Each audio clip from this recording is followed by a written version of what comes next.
Welcome to my channel. Sub me. We are taught that a shadow is a constant, a silent partner to our existence, a mere absence of light. But what if your shadow wasn't yours? What if it was just borrowing you? This is not a story about a monster in the closet. This is a story about the monster that has been following you your entire life, painted on the pavement by a sun you can't see. This is what happened to us. This is the truth about our neighbor, Mr. Albright. Before we go further, I need to tell you something. What you're about to see, it changes how you see everything. The ordinary becomes terrifying. And that's why what we do on this channel is so important. We uncover the hidden world. If you're not subscribed yet, and you have the courage to see reality for what it truly is, hit that button and ring the bell. You won't want to miss what happens next. Because knowledge isn't just power, it's protection. And if your own world is starting to feel thin, like a veil is slipping, share your experience in the comments below.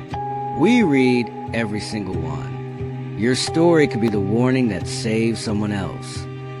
It started with a simple, almost silly observation. One that you dismiss with a laugh. But when that simple observation repeats, and then escalates, the laugh dies in your throat. The human mind is brilliant at finding patterns. And the pattern we found was wrong. Profoundly, terrifyingly wrong. Our neighbor's shadow didn't always move with him. The story unfolds. It was a Tuesday, trash day. I was sipping my coffee, watching the world wake up from my kitchen window. That's when I saw Mr. Albright, our neighbor of 3 years, a quiet, retired history professor, wheeling his bin to the curb. The morning sun was low and brilliant, casting long, dramatic shadows across the street. And that's when I saw it, just for a second. As he turned to walk back to his house, his shadow lingered. It stayed fixed on the pavement for a full heartbeat after he had moved. Then it snapped back to his feet like a stretched rubber band. I blinked. Coffee's not strong enough, I muttered to myself, and poured a second cup. I wrote it off as a trick of the light, a glitch in my own perception. The first brick in the wall of my sanity had been loosened. The second brick came loose a week later. My daughter, Lily, who's 7 and sees the world without the filters we adults build, said it at the dinner table. "Daddy, why does Mr. Albright's sleepy friend always stand so still?" My wife and I exchanged a smile. "What sleepy friend, sweetie?" "The one made of dark," she said, scooping her peas. "He walks, but his dark friend likes to wait by the trees sometimes." My blood went cold. A child's imagination, we said. A fantastic story. But the seed was planted. I started watching. Not obsessively at first, just noticing. And I began to catalog the anomalies. The way his shadow, on overcast days when shadows are faint, seemed somehow darker, more solid than it should be. The way it sometimes fell in the wrong direction entirely, as if cast by a second, unseen sun. I felt like a paranoid fool. This was advanced psychology in reverse. My own brain was seeking patterns that didn't exist, creating a narrative of fear out of nothing. I was the author of my own terror. But the strategic ordering of these events was designed to break me. The tension was a slow drip, drip of wrongness. The pacing wasn't a jump-scare horror movie. It was of a deep psychological thaw.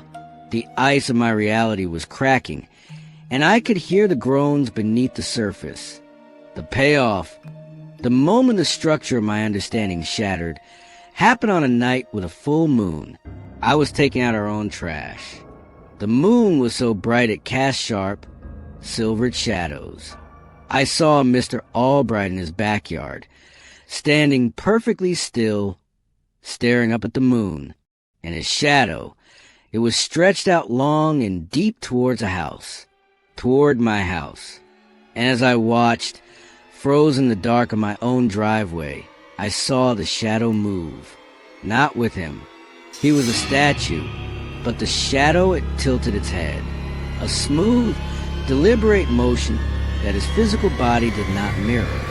It then turned its shadow head. And I swear this to you, it turned and looked directly at me, across 2 lawns through the fence in the dead of night. It saw me. I felt its gaze like a physical pressure, a cold wave washing over me. This was no trick of the light. This was an intelligence, a presence, a thing that wore the shape of a shadow and used a kindly old man as its host, its beacon, its disguise. I stumbled back into the house, my heart hammering against my ribs like a trapped bird. I didn't sleep. I spent the night researching, falling down internet rabbit holes about doppelgangers, shadow people, and ancient myths of parasitic spirits that travel on light. I was deep in an emotional wave of pure, unadulterated fear. The quiet, scholarly man next door was a cage for something unspeakable. The next day, I had to know. I armed myself with the only weapon I had, false normalcy. I baked cookies.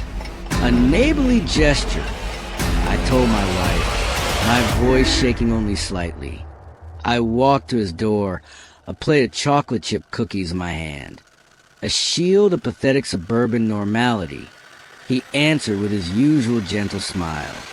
John, what a pleasant surprise. We made small talk about the weather, the garden. I handed him the cookies, my eyes desperately trying to look anywhere but at the ground around him. But I had to see. The sun was behind him, casting his shadow into the dim hallway of his own house. Well, I'd best let you get back to your day, I said, beginning to retreat. As I turned, I deliberately dropped the napkin I brought. Oh, clumsy me, I said, bending down to pick it up. From that low angle, looking back into his house, I saw it. His shadow, in the confines of the hallway, was not attached to his feet. It stood a few feet behind him, against the wall, and it was taller, thinner. Its arms were elongated, and its head was cocked in that same inquisitive, predatory way I'd seen in the moonlight. It was watching me, studying me from the safety of its dark little cave. Mr. Albright followed my gaze, but he looked right through it, seeing nothing. Everything all right, John? You look like you've seen a ghost. His voice was full of genuine concern. He couldn't see it. He had no idea. He was the vehicle, completely unaware of the passenger he carried.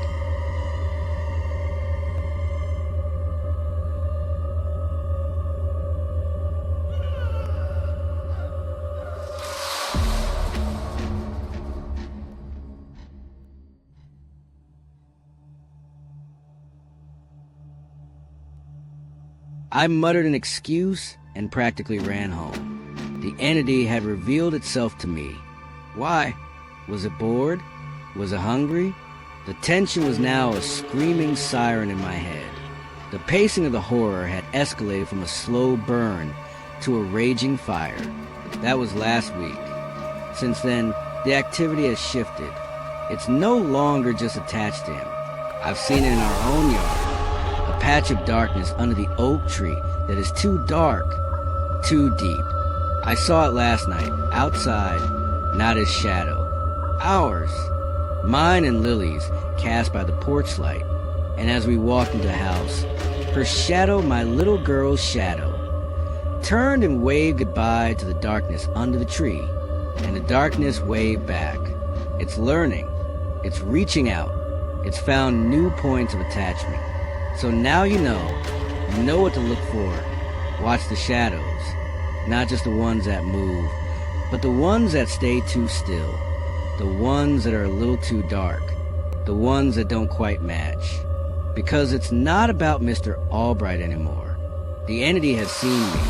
It has seen my family. It knows we know. And last night, I checked the footage from the baby monitor in Lily's room, the one that has a night vision mode that uses infrared light that casts a shadow nothing can see. And on that video, in the corner of her room, a shadow is standing, not cast by anything, just existing. It's not watching her. It's not watching the room. Its head is tilted, and it's staring directly into the lens. It's staring at us. It's in the house. Don't miss subscribe and comments.